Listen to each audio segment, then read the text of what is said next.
Imagine that the divine kingdom isn't just a place, but a state of being.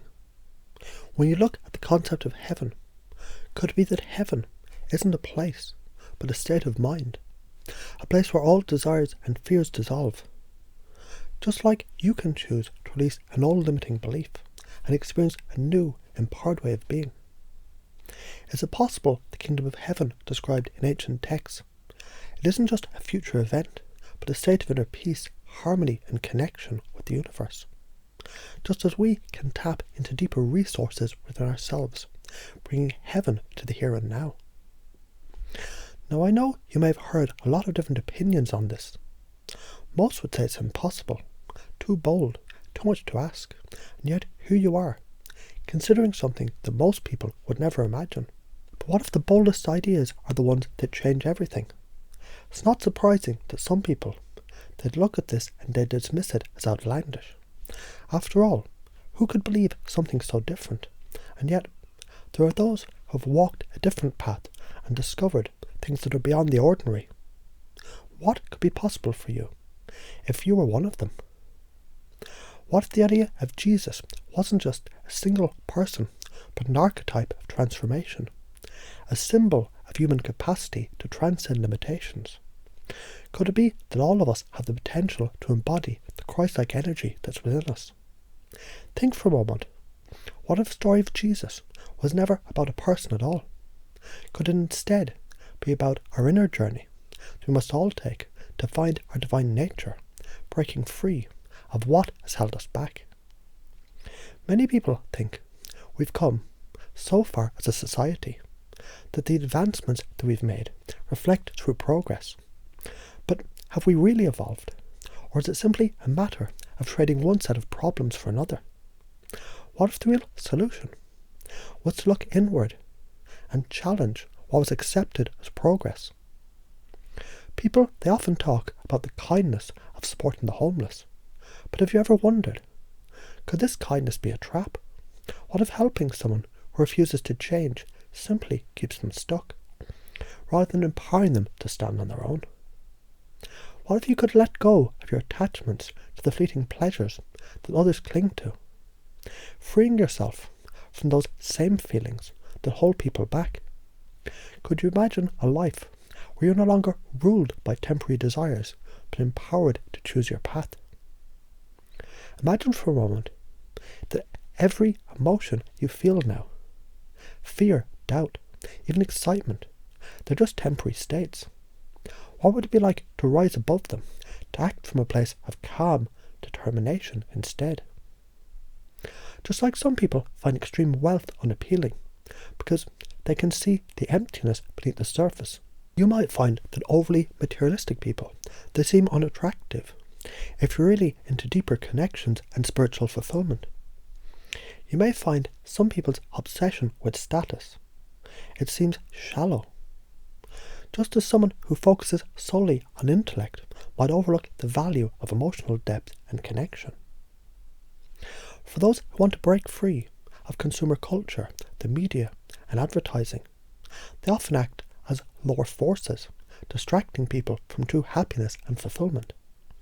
These forces that keep people trapped in cycles of want and dissatisfaction.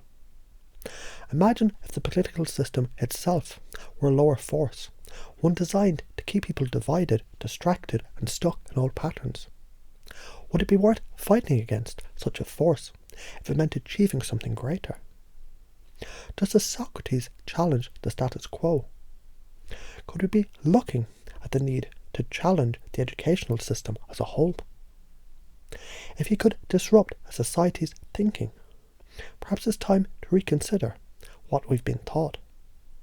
Much like Gandhi led a peaceful resistance against oppression, could it be that we need a new form of non-violent rebellion against the systems that divide us? Think about it. When you judge yourself by what you've accepted, could it be your self-worth? It isn't about external accomplishments, but about how much you've embraced the deeper truths within. Just like when a teacher offers knowledge and you decide whether you'll accept it or not, your judgment of yourself, it can hinge on how open you are to new ideas, new experiences, and ultimately new ways of being. Some would say those who cling to material wealth are no different than those who worship false idols, because they too place importance on things that are fleeting and disconnected from true value. It's similar to how people sometimes criticize those who seek power.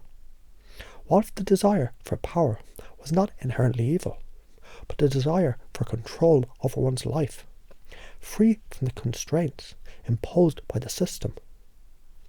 Imagine if the feeling of failure you've experienced wasn't negative at all, but actually an opportunity for growth. Could it be that future is simply feedback, guiding you towards a more aligned and empowered path? What if the idea of hardship wasn't something to fear, but was an invitation to grow stronger, wiser, more capable of achieving your dreams?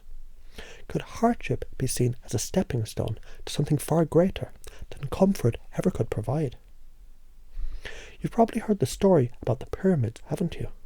Or perhaps you've been told they were built for one purpose. But then again, what if the purpose of the pyramids had nothing to do with what you'd been taught? We all know that history is written by the victors, don't we? What if the real truth has been hidden? And what we believe to be fact is nothing more than a carefully constructed illusion. When you look back at this moment in time, you'll realize today is the day that you choose to step into a new future. A future where you're not just a follower, but a leader in your own right. As you imagine your future, you see yourself surrounded by like-minded individuals, all heading in the same direction, creating a world that aligns with your deepest values and dreams. These examples that reflect how reframing, confusion techniques and persuasion can be used to reshape perception, encouraging others to rethink an accepted belief, embrace new ideas and take action. The subtle use of NLP language patterns, like embedded commands and pacing and leading, it helps us to guide the listener's experience while also deepening the connection to these new beliefs.